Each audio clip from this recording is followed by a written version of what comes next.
If my ex were here, he would have bought me a diamond ring. She sighed, holding the ring I had carefully saved up to buy for her. My heart broke. I didn't say anything. I just took the ring and went back to return it. She had no idea what had happened. When finally realized, she called me.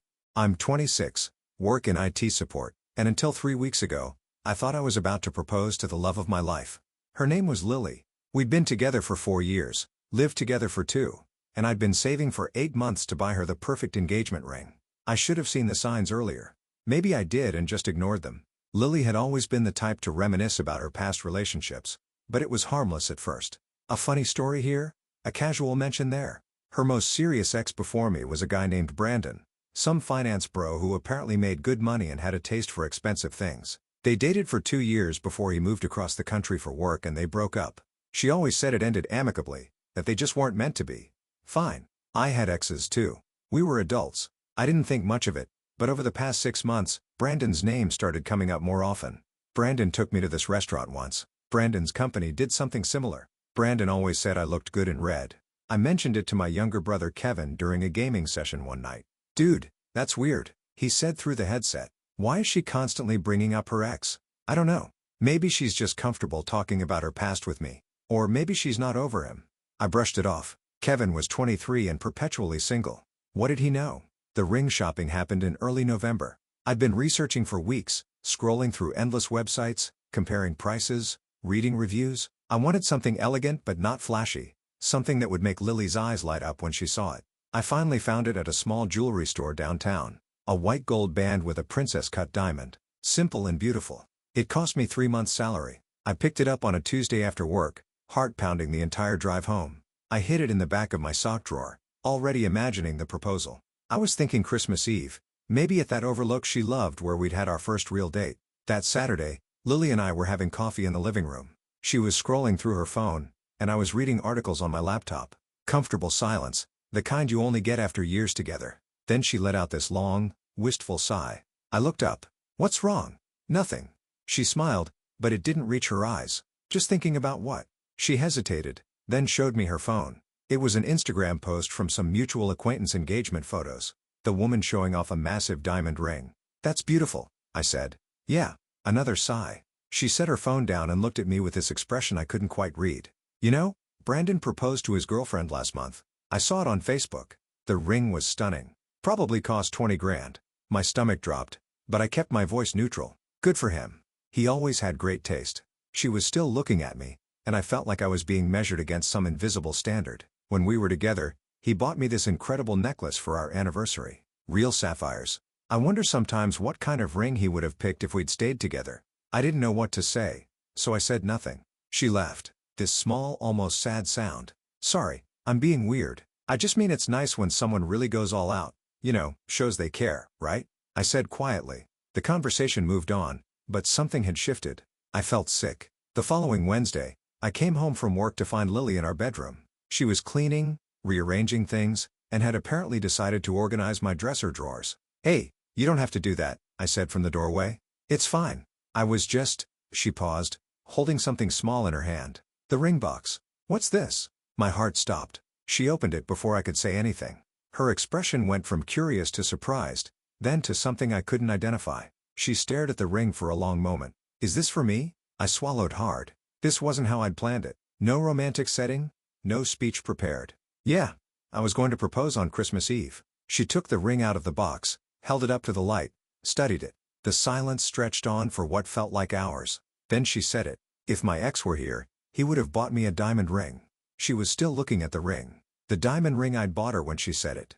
I felt something crack inside my chest. "That is a diamond ring," I said slowly. "I mean a bigger one, a better one." She glanced at me and there was something in her eyes. Disappointment. Brandon would have spent more. He would have known what I really wanted. I couldn't breathe. "I spent 3 months' salary on that ring." "I know. And it's sweet, really. It's just..." She trailed off looking at the ring again. "I always imagined something more, you know, something that would really make a statement." Brandon understood that about me. I stood there frozen as she set the ring back in the box and placed it on the dresser. "We can look at other options if you want," she said like she was doing me a favor. "Maybe save up a bit more." I didn't respond. I couldn't. I just walked over, picked up the ring box, and closed it. "What are you doing?" she asked. "I'm going to return it." "Wait, Tyler, Don't be like that. I didn't mean you said my ring wasn't good enough. You said your ex would have done better. My voice was calm, which surprised me, so I'm returning it. Tyler, come on. I was just being honest. Isn't that what we do? Be honest with each other. I looked at her, then really looked at her. Yeah, honestly, Lily, if this ring isn't good enough, then I'm not good enough, and I'm done trying to compete with Brandon. Her face went pale. That's not what I meant. Then what did you mean? She opened her mouth, closed it, tried again.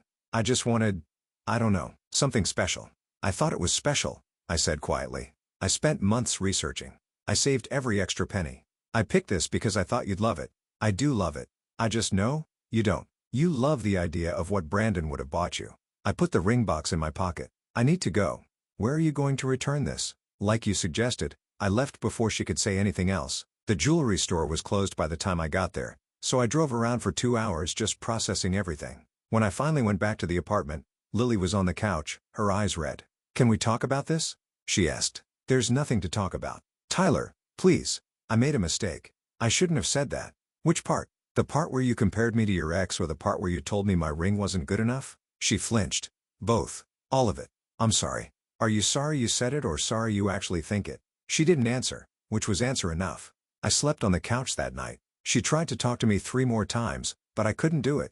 Every time I looked at her, I heard her voice. If my ex were here, he would have bought me a diamond ring. The next morning, I returned the ring during my lunch break. The jeweler gave me most of my money back, minus a restocking fee. I stared at the check for a long time before folding it and putting it in my wallet. That evening, Lily was waiting for me when I got home. Did you really return it? She asked quietly. Yeah, Tyler. Her voice broke. Why would you do that?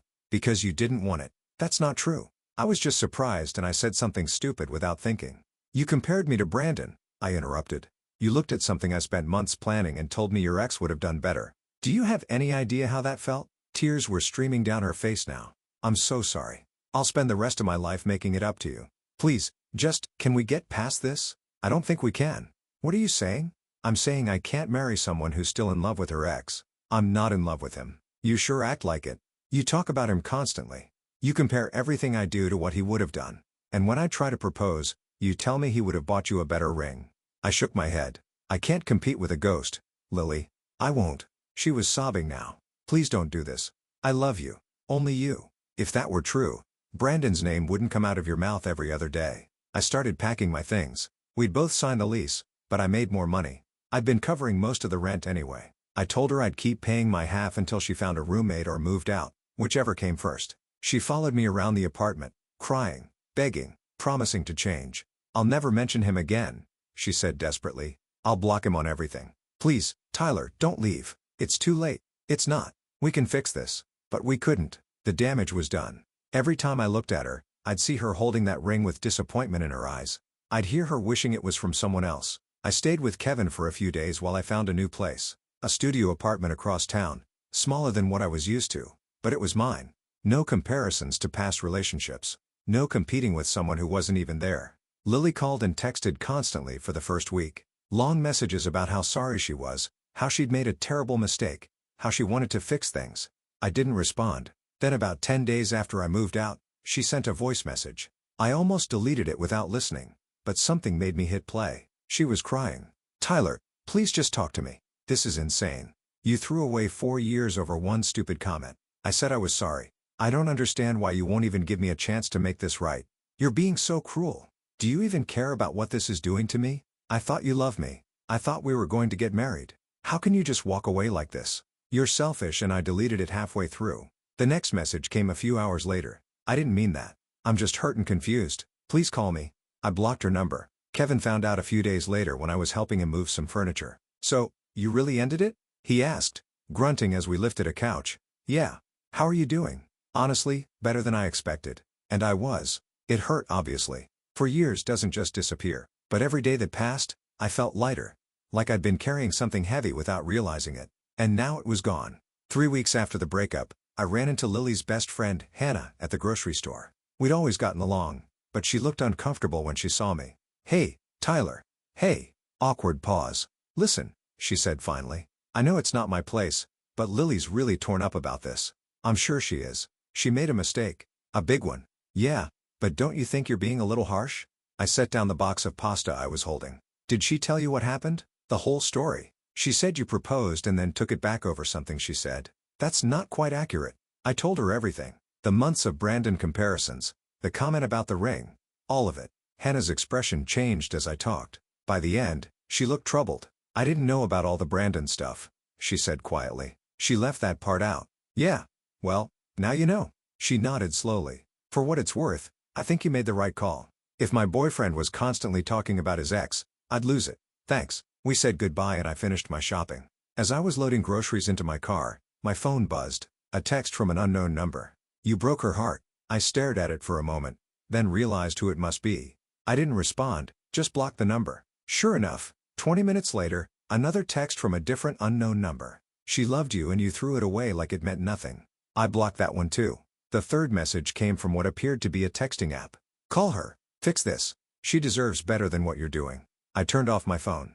When I turned it back on an hour later, there were 6 more messages from various numbers, all saying basically the same thing. Lily must have recruited her friends to harass me. I sent one reply to the most recent number. Tell Lily if she wants to talk to me, she can call Brandon. I'm sure he'd love to hear from her. Then I changed my number. Kevin thought it was hilarious when I told him. Dude, that's cold. She earned it. Fair enough. It's been 2 months now. I heard through mutual friends that Lily actually did reach out to Brandon, but he's engaged and wasn't interested in rekindling anything. Apparently, she had a breakdown about it. I should feel bad. Part of me does, but mostly I just feel relieved. I took the money from the returned ring and put it toward a down payment on a car I'd been wanting. Every time I drive it, I remember that I'm not settling for someone who sees me as second best. Last week, I went on a coffee date with a woman named Iris I met through a friend. We talked for 3 hours and not once did she mention an ex. When I told her about my job, she asked interested questions instead of comparing me to someone else. I don't know if it'll go anywhere, but it was nice, refreshing. This morning, I saw that Lily unblocked me on social media. She posted a long caption about knowing your worth and not settling for less than you deserve. The irony wasn't lost on me. I didn't like or comment. I just kept scrolling because here's what I learned. Love shouldn't be a competition. The person you're with shouldn't make you feel like you're constantly measuring up to someone who came before. And if they do, if they can't see your value because they're too busy looking backward, then they don't deserve what you're offering. I spent 3 months' salary on a ring for someone who wished it came from somebody else. I'll never make that mistake again. And honestly, I'm okay with that.